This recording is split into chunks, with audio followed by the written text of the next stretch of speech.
बच्चों, आज इकाई द्वितीय में अध्याय 6 पादपों में जल अवशोषण व रसारोहण का आज हम अध्ययन करेंगे। तो पादपों में जल अवशोषण की क्रिया बहुत ही आवश्यक है। क्यों?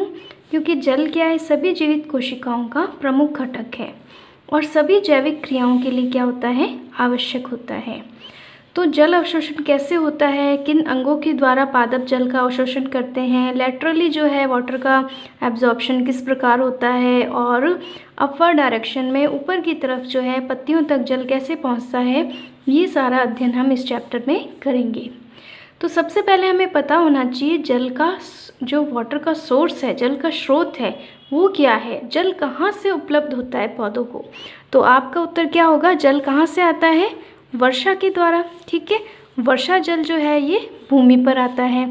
वर्षा जल में भी संपूर्ण जो वर्षा जल है वो पौधों को उपलब्ध नहीं होता है, उसका कुछ पार्ट तो जो है वह बह जाता है तेजी से, जिसे अपवाहित जल कहा जाता है, रन अवे वाटर बोलते हैं। और दूसरे प्रकार का जल होता है जो कि सॉइल में चला जाता है, जिसे सॉइल वाटर या मृदा जल कहा जाता है। सॉइल वाटर भी पूरी तरह से जो है पादपों को पर्याप्त मात्रा में उपलब्ध नहीं हो पाता है, यानी मृदा जल को, संपूर्ण मृदा जल को पौधे अवशोषित नहीं कर पाते हैं। उसमें भी जो है उसके कुछ भाग होते हैं, जैसे गुरुत्व जल, ग्रेविटेशनल वाटर। ये क्या होता है, ग्रेविटेशन की वजह से सॉइल के नीचे जो है वाटर को एब्जॉर्ब किया जाता है, उसे ग्रेविटेशनल वाटर कहते हैं। ये भी पौधों के लिए अनुपयोगी है।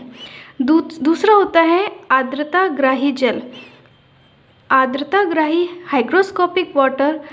ये क्या है, जो सॉइल के पार्टिकल्स हैं, जो मिट्टी के कण हैं, उनके चारों तरफ जो है जल की एक परत जमा हो जाती है या एब्जॉर्ब हो जाती है, उसे आर्द्रताग्राही जल कहा जाता है। ये भी पौधों को अनुपलब्ध होता है, उपलब्ध नहीं होता है। तीसरे प्रकार का जल होता है केशिकीय जल या कैपिलरी वाटर। केशिकीय जल या कैपिलरी वाटर क्या है, जो सॉइल के पार्टिकल्स होते हैं इस तरह से, उनके बीच में एक पतली केशनुमा, ठीक है, एक नली बन जाती है जिसके अंदर वाटर आ जाता है। तो इस जल को कहा जाता है केशिकीय जल, और यही जल जो है जड़ों के द्वारा अवशोषित किया जाता है, यानी कैपिलरी वाटर जो है जड़ें अवशोषित करती हैं, पादपों को यही जो है उपलब्ध होता है।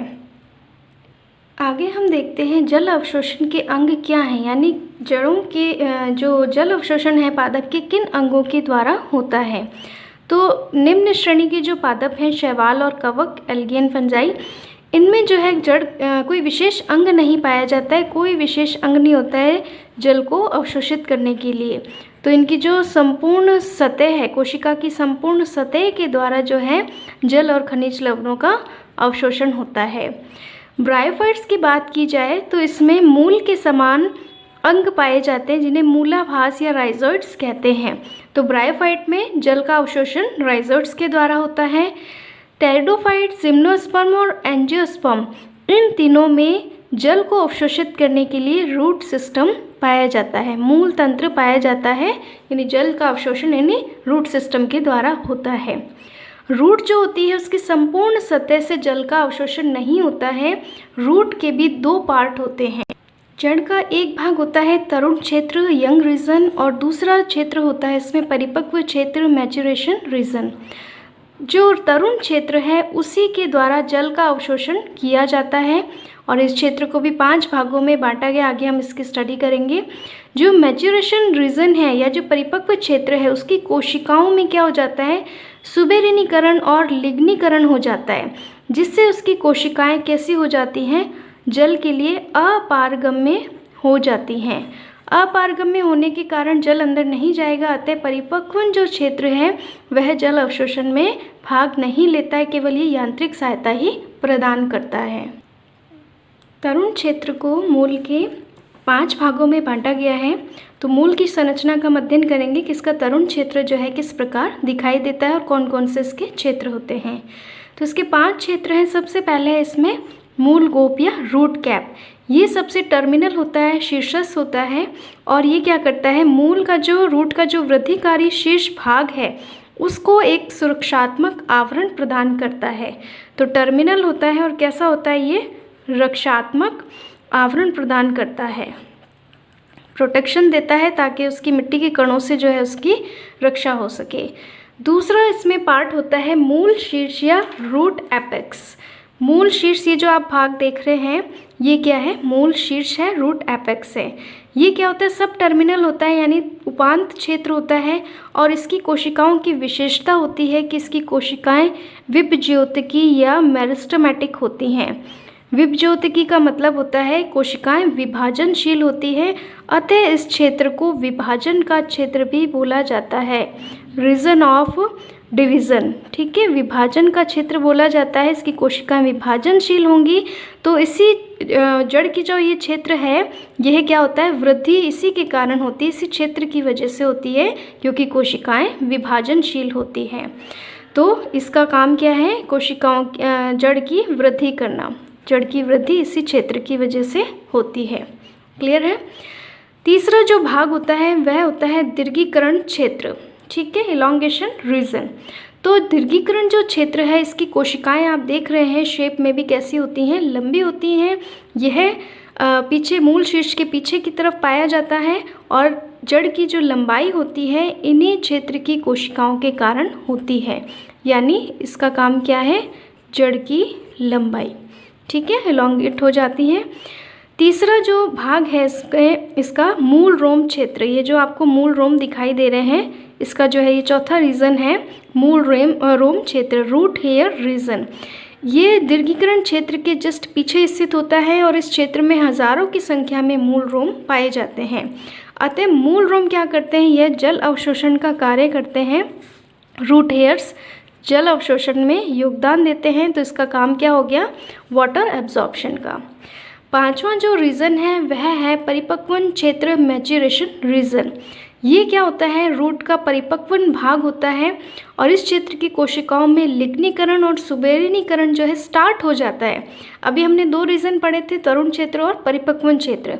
परिपक्वन क्षेत्र में का ये स्टार्टिंग पॉइंट है, ठीक है, जो कि तरुण क्षेत्र में पाया जाता है। तो स्टार्ट ही होता है इसमें लिग्नीकरण और सुबेरिनीकरण, जिससे इसका जो योगदान होता है एब्जॉर्प्शन में, वाटर एब्जॉर्प्शन में, वो कम होता है क्योंकि इसमें क्या होती हैं, धीरे धीरे कोशिकाएं अपारगम्य होना शुरू हो जाती हैं। तो ये रूट के 5 क्षेत्र हैं। इसमें आपके क्वेश्चन बन सकता है रूट के जो रीज़न है उसको समझाइए। तो इस प्रकार से इसकी स्ट्रक्चर और इसके जो इम्पॉर्टेंस है वो आप लोग याद रखना। अगला हमारा इम्पॉर्टेंट टॉपिक है वाटर एब्जॉर्प्शन की मैकेनिज़्म, यानी जल अवशोषण की क्रियाविधि क्या है, किस क्रिया के द्वारा जड़ें जो हैं जल का अवशोषण करती हैं। तो ये मैकेनिज़्म 2 प्रकार से होती है, यानी वाटर का एब्जॉर्प्शन जो है वो 2 प्रकार से होता है। एक होता है निष्क्रिय जल अवशोषण पैसिव और दूसरा होता है सक्रिय जल अवशोषण एक्टिव। ठीक है, बहुत ही इम्पॉर्टेंट है। जब जल के अवशोषण के जो फैक्टर है, जल अवशोषण का जो कारक है, वह अगर पत्तियों में मौजूद हो, एरियल पार्ट्स में या वाष्पोत्सर्जी पृष्ठ पे मौजूद हो, तथा जड़ें केवल मार्ग का जो है वो प्रदान करने का कार्य करती हैं, केवल एक रास्ता प्रदान करने का कार्य करती हैं, खुद जो है सक्रिय रूप से भाग नहीं लेती, तब ऐसे अवशोषण को क्या कहते हैं, निष्क्रिय अवशोषण या पैसिव एब्जॉर्प्शन। क्लियर है। यानी मुख्य बात आपको क्या याद रखनी है, जल अवशोषण के कारक कहाँ मौजूद है, लीव्स में, पत्तियों में, और जड़ें केवल रास्ता जो है प्रदान करने का कार्य करते हैं। जड़ों के द्वारा केवल जल का जो है वो मार्ग प्रदान किया जाता है। जड़ों का इसमें कोई प्रमुख रोल नहीं होता है, एक्टिवली इसमें भाग नहीं लेती हैं। और इनमें जो पानी को खींचने की जो बल है, आवश्यक बलों की जो उत्पत्ति है वो कहाँ से होती है, वो वायवीय भाग से होती है। यानी जो एरियल पार्ट्स हैं, लीव्स हैं, वहाँ से आवश्यक बलों की उत्पत्ति होगी और उस बल के खिंचाव के कारण क्या होंगे, पानी जो है ऊपर की तरफ खींचेगा। ठीक है, इसमें ये याद रखना है। जबकि एक्टिव जो है एब्जॉर्प्शन क्या होता है, इसके कारक जो वाटर एब्जॉर्प्शन फैक्टर हैं वो कहाँ मौजूद होते हैं, वो जड़ों के अंदर ही मौजूद होते हैं। ठीक है, और जड़ें इसमें सक्रिय रूप से भाग लेती हैं, एक्टिव, इसीलिए इसे कहते हैं सक्रिय जल अवशोषण। जड़ें जो होती है इसमें काफ़ी एक्टिव होती हैं और इनमें जो जल को जो खींचने की जो आवश्यक बलों की जो उत्पत्ति है वह रूट में ही जड़ में ही पाई जाती है। क्लियर है, दोनों में अंतर क्लियर हो गया। इसमें जल अवशोषण के कारक लीव्स में है, जबकि इसमें जड़ में है। जड़ें केवल मार्ग प्रदान करने का कार्य करती हैं, सक्रिय भाग नहीं लेती हैं, जबकि इसमें सक्रिय भाग लेती हैं। आवश्यक बलों की उत्पत्ति वायवीय भाग में होती है। जैसे मान लो पत्ती में जो है वाष्पोत्सर्जन क्रिया के द्वारा जल की हानि हो गई, तो जिस क्षेत्र में जल की हानि हुई है वो अपने पास वाली कोशिका से जल का अवशोषण करेगी। अब क्या हुआ, पास वाली कोशिका में जल की कमी हो गई तो वो अपने पास वाली कोशिका से जल लेगी। इस प्रकार क्या होगा, एक दूसरे से खिंचाव उत्पन्न होगा और वो खिंचाव कहाँ जाएगा, आगे नीचे तक मूल तक जाएगा। यानी उत्पन्न कहाँ हुआ था वह खिंचाव, वायवीय भाग में हुआ था। ठीक है, तो आवश्यक बलों की उत्पत्ति कहाँ होती है, इसमें वायवीय भाग में, जबकि इसमें कहाँ होती है, रूट में ही होती है। इसमें मूल की जो भूमिका होती है वो गौण होती है, नेग्लिजिबल होती है, जबकि इसमें मूल की भूमिका, जड़ की भूमिका सक्रिय होती है। निष्क्रिय जल अवशोषण के द्वारा जो है पौधे जो होते हैं सबसे ज़्यादा प्रतिशत यानी 96 से 98% जो है वाटर का एब्जॉर्प्शन इसी मैकेनिज्म के द्वारा होता है। यानी पैसिव एब्जॉर्प्शन क्रिया के द्वारा ही ज़्यादातर जल का अवशोषण पौधे करते हैं, जबकि सक्रिय जल अवशोषण केवल 2 से 4% ही जो है वो मैकेनिज्म का प्रयोग किया जाता है। इसकी मैकेनिज्म क्या होती है, जिसे अभी मैंने थोड़ा सा आपको बताया था कि जो निष्क्रिय जल अवशोषण है ज़्यादा मात्रा में इसी के द्वारा होता है। तो ये क्या है, जल अवशोषण की यह प्रमुख विधि है। ठीक है, इसमें क्या होगा, वायवीय भाग में जब पत्तियों के द्वारा वाष्पोत्सर्जन यानी वाष्प के रूप में जल का उत्सर्जन के कारण जब जल की हानि हो जाती है तो लीव्स की, पत्तियों की शिराओं में, वेन्स में क्या होगा, एक तनाव उत्पन्न होता है, खिंचाव उत्पन्न होता है। ठीक है, और ये ऋणात्मक तनाव, ऋणात्मक क्यों कह रहे हैं, क्योंकि इसकी दिशा क्या है, ऊपर से नीचे की तरफ है, वायवीय भाग से भूमिगत भाग की तरफ है। तो ऋणात्मक तनाव तने के जल स्तंभ से होते हुए, ठीक है, लीव्स से कहाँ जाएगा, ये खिंचाव तने में जाएगा और तने से होते हुए कहाँ जाएगा, लास्ट में जड़ों तक जाता है। और जड़ों तक जाते जाते ये इस खिंचाव के कारण मूल रोमों के द्वारा जल जो है स्वतः ही, ठीक है, खिंचाव उत्पन्न हो रहा है तो स्वतः ही जल जो है मूल रोमों के द्वारा जड़ में खींच लिया जाएगा। तो ये क्या विधि है, निष्क्रिय विधि। इसमें कोई भी एनर्जी की आवश्यकता नहीं है और जो बल उत्पन्न हो रहा है, जो खिंचाव उत्पन्न हो रहा है, वह कहाँ उत्पन्न हो रहा है, शिराओं में उत्पन्न हो रहा है, लीव्स की शिराओं में। क्लियर है इसकी मैकेनिज्म। अब हम देखते हैं सक्रिय या जो एक्टिव एब्जॉर्प्शन है उसकी मैकेनिज्म क्या होती है, इसकी आवश्यकता क्यों होती है, क्योंकि ज़्यादातर पौधे तो निष्क्रिय जल अवशोषण के द्वारा ही एब्जॉर्प्शन करते हैं। तो इसकी आवश्यकता क्या हो गई, इसकी आवश्यकता इस वजह से है कि इसमें जब रात्रि में वाष्पोत्सर्जन नहीं होता तब इसमें क्या होगा, वाष्पोत्सर्जन कम होगा या नहीं होता, तब रात्रि में क्या होगा, एक्टिव एब्जॉर्प्शन क्रिया के द्वारा वाटर का एब्जॉर्प्शन होगा। ठीक है, तो इसमें रूट के जाइलम में धनात्मक दाब उत्पन्न होता है। रूट जो है उसके जाइलम में एक धनात्मक इसलिए कह रहे हैं क्योंकि इसकी डायरेक्शन नीचे से ऊपर की ओर होती है और उस दाब को क्या कहते हैं, मूल दाब कहते हैं। ये इस दाब के कारण, या इसे ऑस्मोटिक प्रेशर कहते हैं। ठीक है, ये जो दाब होता है ऑस्मोटिक प्रेशर के रूप में होता है।